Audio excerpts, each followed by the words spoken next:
Ya, alhamdulillahirobbilalamin. Bismillahirrahmanirrahim. Sebelumnya terima kasih untuk bapak-bapak. Ya, alhamdulillah, kita selalu bersyukur atas banyak kenikmatan, nikmat iman Islam, nikmat masih bisa beramal.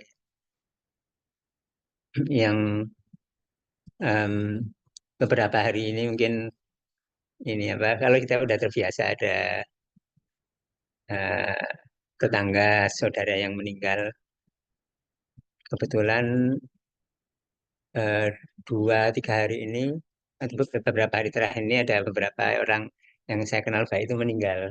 Yang kemarin hari Rabu saya ke Jakarta karena ada eh, om saya itu meninggal, ya agak sepuh sih, ya 80 tahun, dulu pernah tinggal di sini. Beliau dosen Unpad, udah eh, waktu itu pindah ke Jakarta, kalau ke Bandung nginep sama saya gitu. Meninggalnya cukup mendadak karena ada muntah gitu, meskipun udah pernah pernah penyakit COVID dan lain-lain. Kemudian yang setelah itu teman saya sesama dosen itu usia 54 tahun, kelahiran 70. Ya, kalau yang sebelum lagi di sini itu yang Mbak siapa Eki yang 42 tahun. Ya, artinya kalau kita membayangkan atau saya membayangkan barangkali ya, kita itu waktunya itu sebentar lah gitu ya di dunia itu. Jadi jadi kita optimalkan seoptimal optimalnya dengan beramal, kita hal-hal yang katakanlah mungkin dalam tanda petik yang kecil-kecil itu, kecil-kecil dalam arti kalau kita analogikan, ya kalau saya bayangkan kalau kita sedang membuat sesuatu, misalkan ada tugas membuat sesuatu atau kita sedang ujian di sekolah, kemudian kita digigit nyamuk, kita kan nggak konsentrasi ke nyamuk itu gini, udah konsentrasi ujian terus ya. Jadi di kehidupan ini mungkin kita jangan baper gitu ya. Jangan baper, kita konsentrasi ke kehidupan kita. Ya. Kemudian yang em, berikutnya, eh, yang menurut saya pribadi dan ya saya kira secara umum itu adalah kita sudah kenal baik adalah amar ma'ruf nahi mungkar. Amar ma'ruf itu sesuatu yang sulit, nahi mungkar itu sesuatu yang lebih sulit lagi. Tapi orang melakukan atau kita dilakukan amar ma'ruf, orang lain mengajak saya untuk kebaikan, saya itu sesuatu yang lebih sulit lagi. Jadi mengajak kebaikan itu sulit, tapi kalau kita diajak kebaikan yang itu sebenarnya benar, kita udah merasa benar, tapi orang itu mungkin apalagi orang yang mungkin statusnya, usianya atau apa kita anggap wah nggak level atau apa, kita ini ya suka apa ada resisten gitu ya. Apalagi kita dilakukan hai mungkar, kita sesuatu yang sebenarnya nggak benar, kemudian kita ditegur. Apalagi ditegurnya nggak baik-baik, tapi sebenarnya benar gitu ya, kita melakukan kesalahan tapi ditegurnya nggak baik-baik gitu ya, itu lebih sulit lagi. Artinya apa mestinya meskipun itu sesuatu yang sulit kita coba lakukan, dan kita tentunya harus mencontoh kepada Rasulullah SAW. Ya, jadi kemudian yang barangkali yang ketiga adalah konsentrasi kita itu adalah kepada like-nya, atau kalau di Facebook itu atau di mana ada like kan di Instagram, like-nya atau ridhonya Allah. Like-nya manusia banyak sejuta, like-nya manusia ada yang pejabat, tokoh-tokoh, itu tidak ada artinya dibandingkan dengan like-nya Allah. Tapi tentunya kita jangan apa asal persepsi kita sendiri, artinya Allah like itu enggak, itu ya kita dengan mencoba dengan benar-benar dengan ilmu dan apa, kalau ini sebenarnya Allah menghendaki seperti ini, kalau orang yang lain nggak suka ya itu bukan, kita nggak inilah, nggak apa nggak begitu concern lah ya. Nggak begitu concern mau orang orang yang like atau unlike atau apa, nggak begitu concern, yang penting kita ada ada menasihatin kita, ya kita lihat nasihatnya gitu. Nah sekarang eh, tentunya kita harus banyak terus belajar merenung dari sejarah kehidupan dan pribadi Rasulullah SAW. Ya, dan tadi kelewat ya, jadi salam dan salawat semoga tercurah kepada Rasulullah SAW, Kamu kita bisa meneladaninya, terus-menerus mencoba, kemudian meneladani juga keluarga, meneladani juga sahabat, dan semoga kita mendapatkan syafaat dari beliau. Nah, ini di sini eh, ada yang sesuatu yang topik bahasan yang cukup menarik ya, meskipun ini nanti terlalu banyak poinnya sebenarnya tentang kepemimpinan dan pengembangan diri. Ya, diawali dengan surat Al-Qalam, surat 68, Nun, yang eh, surat keempat, wa innaka la'ala khuluqin azim.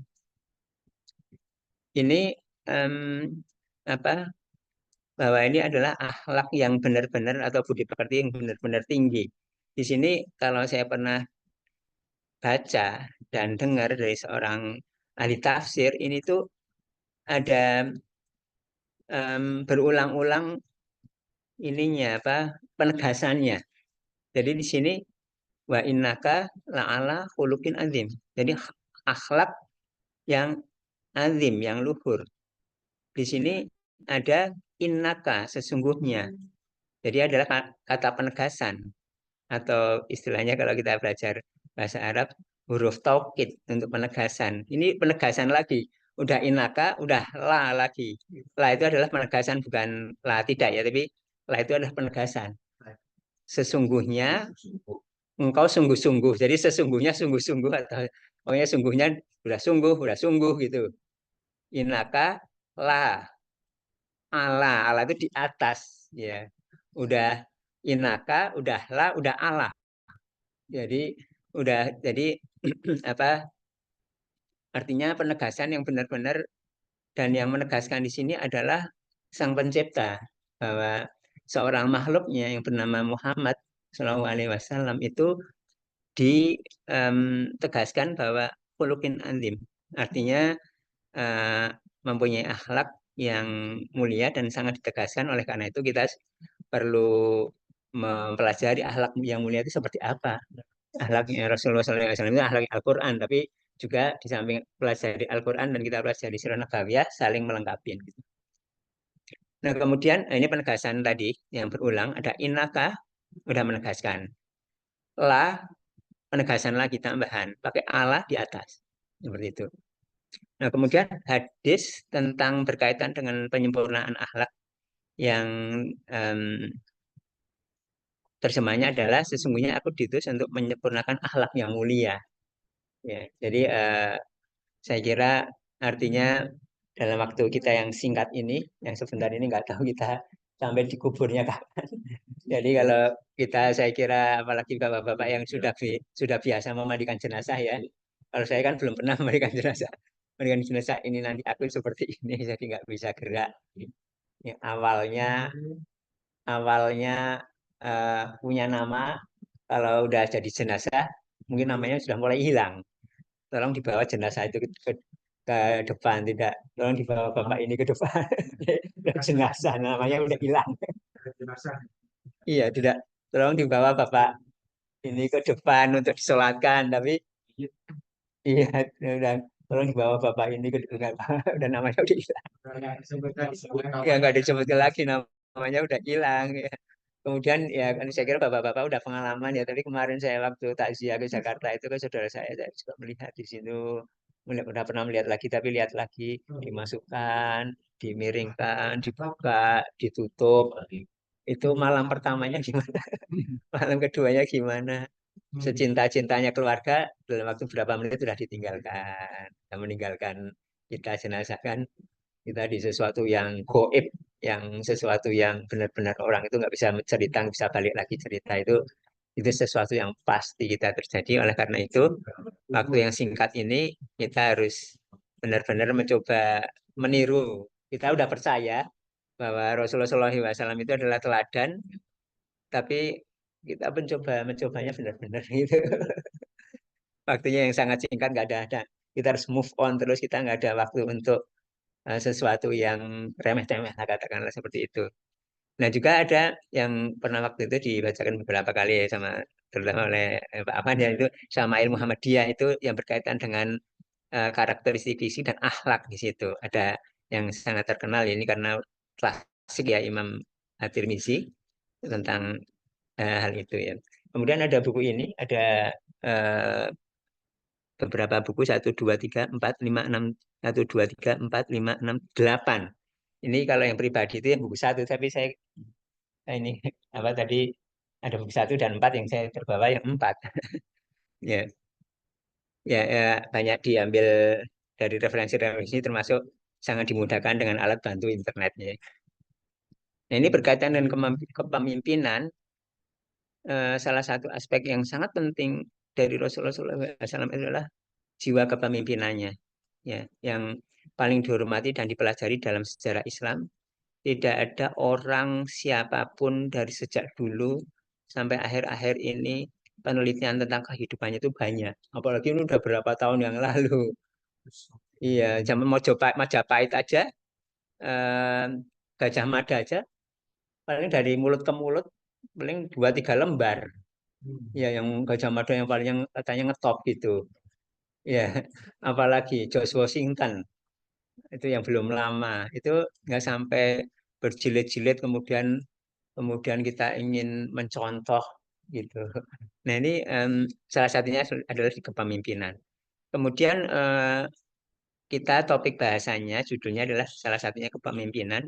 Itu bagaimana mengatur pemerintahan. Jadi terutama waktu sudah hijrah ya. Kemudian juga meskipun menjadi katakanlah tokoh, menjadi pemimpin, tetap sifat-sifat mulia seorang eh, anggota masyarakat.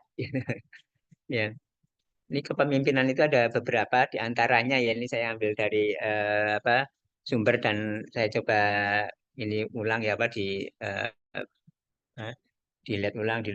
Ada adil, keadilan, di mana di Al-Quran banyak. Sabar, kesabaran di Al-Quran banyak. Sobar. Kemudian kasih sayang, rahmatun. Kecerdasan dan kebijaksanaan, patonah dan hikmah. Ini nanti ada di pembahasan 4 sifat Nabi ya, yang sidik, amanah, eh, patonah, tablik, itu ada yang sifat Nabi, semua Nabi. Kemudian musyawarah, kemudian keteguhan dalam prinsip. Ini ada beberapa saja. Keadilan misalkan contohnya adalah ada Yahudi. Yahudi itu maksudnya kan dulu ini udah di Medina. Di Medina itu artinya Rasulullah itu sebagai pemimpin, penguasa, ya, mempunyai apa, mempunyai otoritas yang sangat tinggi. Kemudian ada Yahudi yang mengadukan bahwa mengadukan seorang Muslim yang telah mengambil haknya, dan setelah Rasulullah mendengarkan kedua belah pihak, memutuskan bahwa yang benar itu adalah Yahudi. Ya, artinya ini adalah salah satu contoh keadilan yang tanpa pandang bulu antara Yahudi dengan Muslim yang dimenangkan Muslim. Kemudian ada juga yang terkenal di sini, yaitu ada seorang dari Bani Makhzum yang orangnya itu orang ningrat gitu ya, orang yang terpandang dari Bani Makhzum. Bani Makhzum itu bukan Quraisy ya, jadi di luar Mekah, ininya apa, terutama bisnya, em, untuk ini apa, dia mencuri, tapi kemudian supaya tidak dihukum, dan dia lobby-lobby ke orang dekat-dekat Nabi, kayak seperti Usama bin Zaid bin Harithah yang sangat disayangi oleh Nabi, dan Usama juga gimana Rasul itu seperti ini kan, tidak bisa. Ini pokoknya apa, dan ya setelah tentunya diinvestigasi, di kasusnya benar-benar diteliti ya, tidak asal sembarangan. Dan beliau bahkan bersabda, seandainya Fatimah binti Muhammad mencuri, aku sendiri yang akan memotong tangannya. Ya tentunya ini ada konteksnya ya, maksudnya tidak sembarang potong juga, dia memang vonisnya memang harusnya seperti itu. Ada titik-titik pak. Ini ada paman saya KTPC. Jadi nanti kamu oh kita sakti. Nah, kemudian yang berikutnya sabar. Ya, ini bahasa Arabnya sobar, jadi diterap jadi sabar. Ini mempunyai kesabaran ditantang, diejek, dikasih kotoran, diberi apa label-label orang gila, orang apa gitu kan. Selama bertahun-tahun terutama di Mekah ada penindasan, penyiksaan karena memang belum diperintahkan untuk melawan juga, termasuk boykot selama 3 tahun yang sampai ya kekurangan makanan. Kemudian didakwa di Taif yang terkenal, dilemparin termasuk anak-anak, ditolak tolak dengan kasar, tapi tetap terus intensif berdakwah. Tidak baper, gitu. Tidak baper, move on terus. Ya, kita ada nyamuk menggigit, kita terus move on. Tidak kemudian kita ngurusin nyamuk terus gitu ya. Kemudian yang berikutnya kasih sayang, ya termasuk kepada musuh-musuhnya. Misalkan waktu Fathu Mekah atau pembebasan atau pembukaan kota Mekah itu ada amnesti umum. Semua diampunin. Eh, Juga seperti misalkan Khalid bin Walid yang segitunya di perang Uhud sampai Rasulullah SAW dan para sahabatnya itu berdarah-darah. Yang panglimanya adalah Khalid bin Walid. Kemudian Khalid bin Walid itu masuk Islam, itu diterima. Jadi waktu perang Uhud itu ada paling tidak ada 3 komandan. Khalid bin Walid, kemudian Amr bin As. Nanti Amr bin As itu juga masuk Islam bareng dengan Khalid bin Walid. Bahkan em, Amr bin As itu nanti di bawah ya setelah setelah masuk Islam, setelah Fathu Mekah masuk Islam bersama Khalid bin Walid, itu kemudian tidak lama jadi pemimpin perang dan merasa Khalid Amr bin As itu nanti dia paling disayang oleh Rasulullah. Aku merasa bahwa itu aku orang yang paling disayangi oleh Rasulullah. Dia merasa seperti itu. Ya, nanti tapi ternyata setelah ditanyakan, yang nomor satu siapa yang kamu paling sayang? Orang lain. Kedua, siapa orang lain? Tiga orang lain. Empat ke orang lain. Padahal Amar bin Hasim merasa paling disayang, tapi padahal urutannya mungkin nomor berapa puluh. Jadi artinya Rasulullah itu kepada semua orang itu memperhatikan, kepada semua orang itu sayang, sehingga merasa aku itu orang yang paling disayang. Padahal enggak.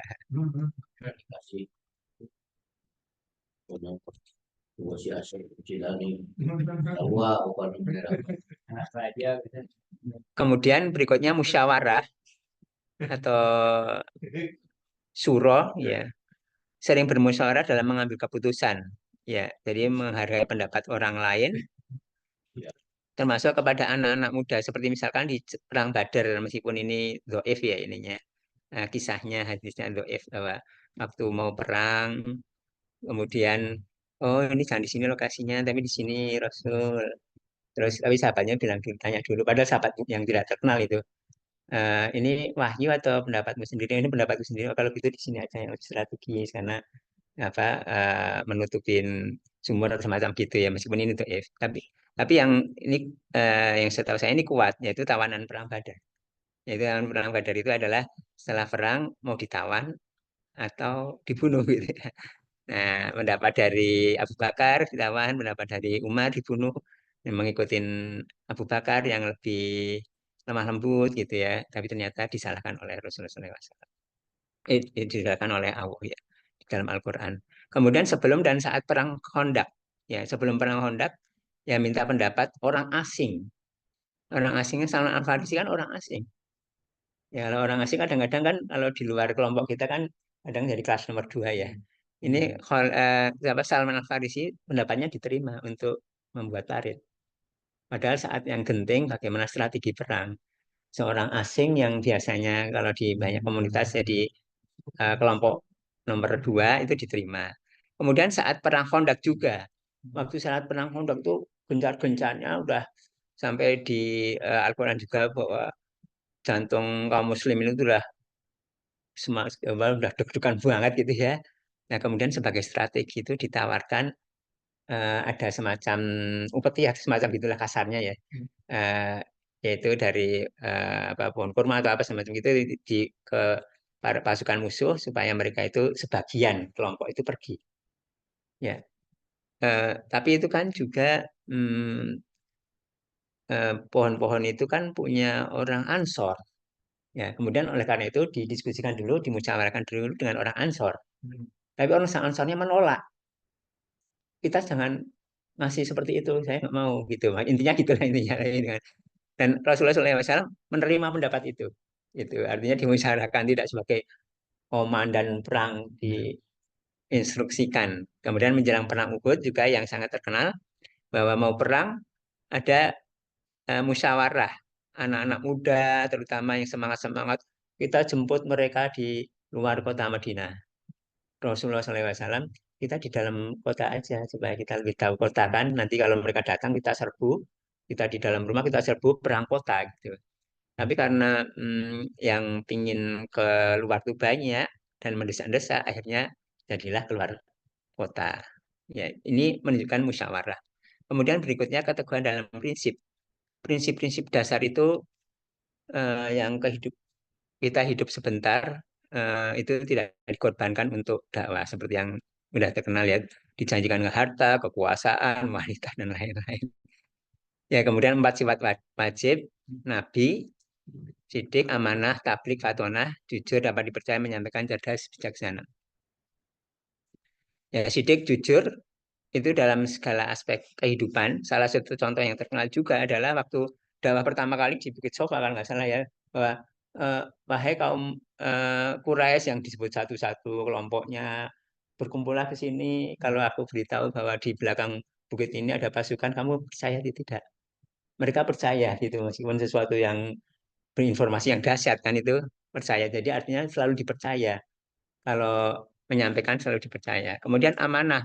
Salah satu contohnya di Sirah Nabawiyah itu adalah menjaga barang titipan. Jadi waktu mau hijrah, kan Rasulullah itu selalu dititipin kalau orang pergi atau apa dititipin barang, aku titip kamu, ya titip kamu, jadi dititipin di rumah. Ya. Yang itu adalah musyrik-musyrik, banyak yang musyrik-musyrik. Nah, waktu mau hijrah, barang-barang itu nanti kembalikan ya. Padahal barang-barang itu punya orang musyrik, yang orang musyrik itu mau membunuh Nabi atau mau mengusir Nabi, menyiksa Nabi. Kembalikan dulu, gitu. Ya, kemudian perjanjian Hudaybiyah. Yang perjanjian Hudaybiyah itu sepertinya merugikan, tapi tetap di komitmen dipegang dan itu secara jangka panjang memang sesuatu yang sangat ini ya, apa, sangat signifikan pentingnya. Kemudian tablik selalu disampaikan meskipun surat itu menegur beliau seperti surat Abasa, Abasa wa Tawala itu kan menegur beliau dan dibaca sampai akhir zaman, tapi tetap disampaikan meskipun itu menegur beliau. Kemudian juga tanpa lelah, meskipun diejek dan lain dikatakan gila, kemudian meskipun itu surat Al-Lahab yang itu mencela pamannya sendiri dan istrinya, kemudian mengirim surat ke raja-raja gitu.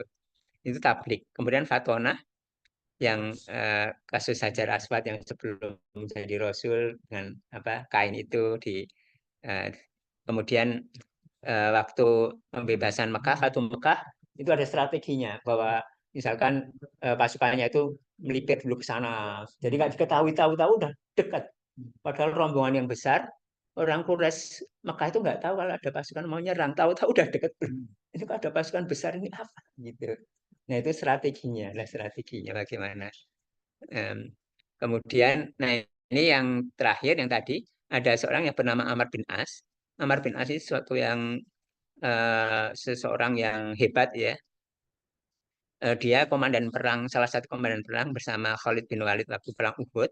Kemudian yang seperti tadi disampaikan, dia merasa yang paling dicintai meskipun dia baru masuk Islam, tidak lama setelah masuk Islam. Karena perilaku atau sikap Rasulullah kepada dia. Kemudian dia bertanya siapa yang paling kau cintai, benar-benar sampai beberapa orang dia nggak disebut tapi kemudian berhenti. Takutnya aku nanti disebutkan terakhir atau nggak disebutkan gitu. Ya, ya merasa sangat dihormati. Jadi semua orang itu merasa, oh aku teman baiknya dia, aku sangat dihormati dia. Aku kalau ketemu dengan dia itu dia sangat perhatian padaku, tidak seperti menyepelekan gitu. Itu. Nah, Amr bin As itu dia masuk Islam tahun ke-8 Hijriah dan pada tahun itu juga memimpin sebuah perang yang agak besar ya sebagai komandan perang. Ya, ya Amr bin As itu suatu yang tokoh yang inilah apa pinter ya. Kemudian yang terakhir kesederhanaan Rasulullah dalam berpakaian, dalam makanan, dalam tempat tinggal, dalam harta dan lain. Mungkin saya kira seperti itu Bapak-bapak. Barangkali kalau ada koreksi tambahan.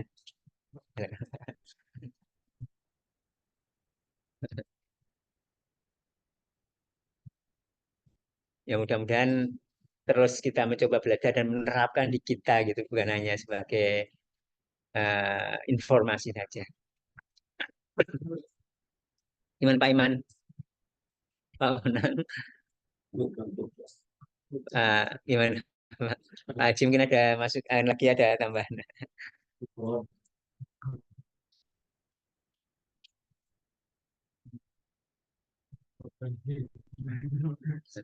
Kan mungkin ada tambahan Pak atau koreksi.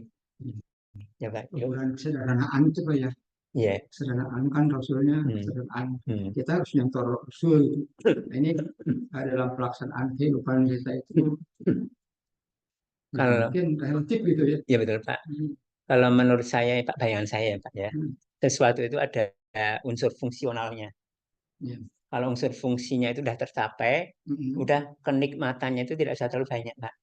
Seperti misalkan baju, fungsinya untuk apa? Baju fungsinya untuk menutup aurat dan bersih dan rapi. Tapi kalau misalkan kenyamanannya yang gimana dengan matnya apa, dengan apa, juga seperti itu mungkin dari sisi fungsionalnya itu tercapai mungkin kadang-kadang Pak. Ya relatif kita bilang. Kalau kebutuhannya dia yang sering keluar kota ya dia sering naik pesawat. Dia sangat mobilitas dan punya uang banyak, ya dia mungkin punya pesawat pribadi. Tapi punya pribadinya ya yang fungsional yang sederhana gitu. Iya, jadi mungkin dia mampu dan perlu. Ya, tapi kalau misalkan kita misalkan fungsinya udah tercapai, kenapa beli yang berlipat-lipat karena gengsi, karena prestisce, karena ya karena kedudukannya atau karena pekerjaan yang mengharuskan betul. Untuk ukuran orang lain mewah misalnya, ya mungkin tidak gitu. Fungsinya kan supaya apa? Dipercaya orang. Ya, misalnya dalam negosiasi kan kalau misalnya terlalu sederhana juga mungkin orang nggak percaya gitu. Ya, itu mungkin disesuaikan dengan itunya Pak ya. Yang normalnya mungkin takutnya juga kalau terlalu sederhana itu malah jadi seperti riak lah.